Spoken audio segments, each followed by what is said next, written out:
Assalamualaikum warahmatullahi wabarakatuh. Indonesia merupakan negara yang kaya akan warisan budaya. Salah satunya adalah seni tari tradisional.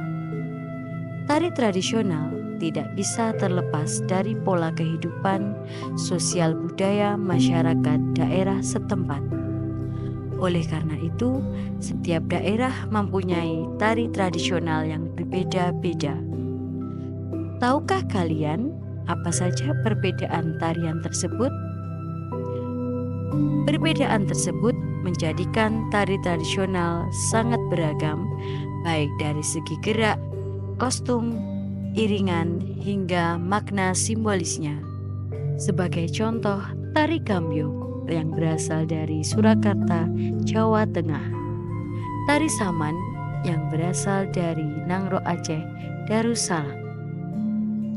Tari Remo yang berasal dari Jawa Timur. Tari tradisional tidak hanya mengandalkan gerakan semata, melainkan juga memerlukan berbagai unsur pendukung agar penampilannya menjadi lebih menarik, komunikatif, dan bermakna. Tahukah kalian unsur-unsur pendukung tari tradisional tersebut? Kali ini kita akan mempelajari tentang unsur-unsur pendukung tari tradisional. Mata pelajaran Seni Budaya, Seni Tari, kelas 9 semester Ganjil. Adapun tujuan pembelajaran, peserta didik mampu mengidentifikasi unsur-unsur pendukung tari tradisional. Peserta didik mampu menjelaskan fungsi dari masing-masing unsur pendukung tari tradisional.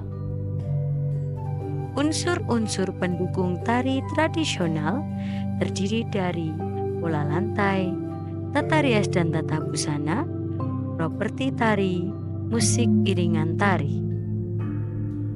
Pola lantai merupakan garis yang dibentuk oleh posisi dan pergerakan penari di atas panggung dengan berpindah atau bergeser secara terstruktur sehingga membentuk pola denah tertentu untuk menjadikan tarian lebih indah dan menarik.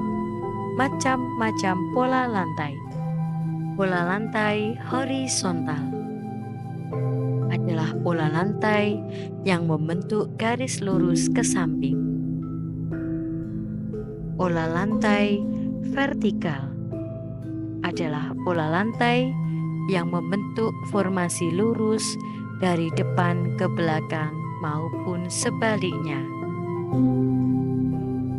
Pola lantai diagonal adalah pola lantai yang membentuk garis menyudut ke kanan atau ke kiri. Pola lantai melingkar adalah pola lantai yang membentuk suatu lingkaran. Pola lantai zigzag adalah pola lantai di mana penari berselang-seling di sisi kanan dan kiri. Tata rias dan tata busana pada tari tradisional memiliki dua fungsi penting, yaitu satu sebagai pembentuk karakter atau watak, dua sebagai pembentuk tokoh. Macam-macam tata rias dalam tari tradisional meliputi tata rias cantik, tata rias yang menunjang penampilan penari dan memperlihatkan daya tarik fantasi untuk mendukung peran penari dalam pertunjukan. Sebagai contoh tari Nanda Ganjen. Tata rias putra gagah digunakan untuk karakter pahlawan atau kesatria dalam tari tradisional. Sebagai contoh tari Warok. Tata rias karakter digunakan untuk menggambarkan karakter seseorang atau tokoh tertentu sesuai dengan tema tari yang dibawakan. Sebagai contoh Punokawan karakter Bagong. Contoh tata busana. Salah satu contoh tata busana pada tari Merak yang digunakan untuk memperlihatkan seekor burung merak yang indah dengan perwujudan sayap dan tutup kepala sebagai ciri khas yang menunjukkan perwujudan burung.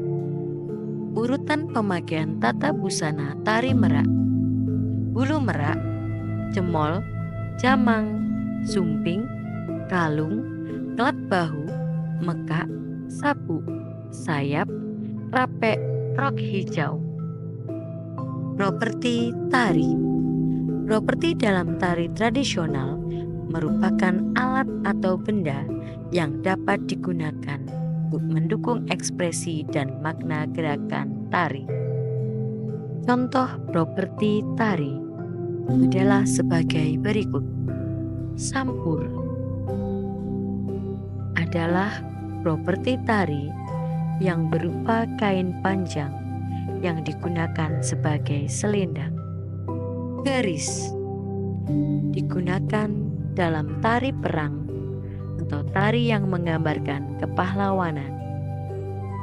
Topeng yang digunakan untuk menutupi wajah penari dan melambangkan karakter tokoh yang diperankan. Rinjing digunakan dalam tarian tradisional untuk menggambarkan aktivitas sehari-hari masyarakat seperti bertani atau berdagang.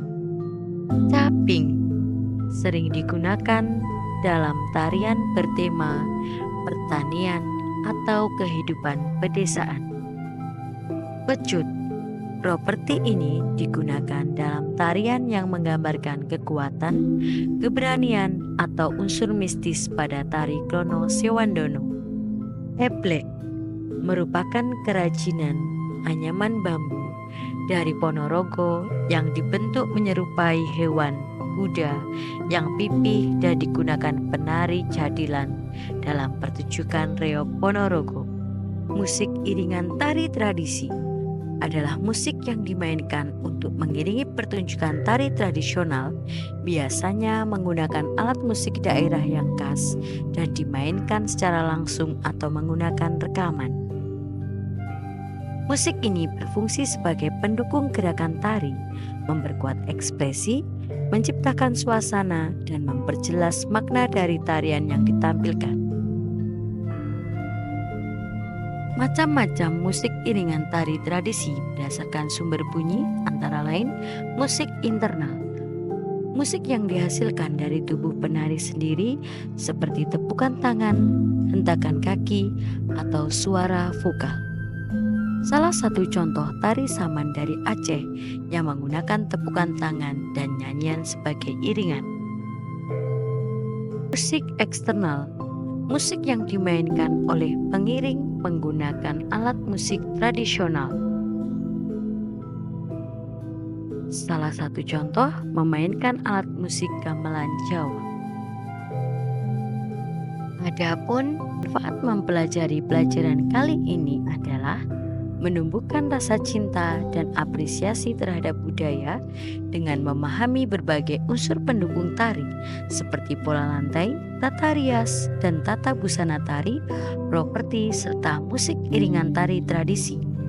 Kita tidak hanya melihat tari sebagai gerakan semata, tetapi sebagai warisan budaya yang kaya akan makna. Demikian video pembelajaran yang kami sampaikan.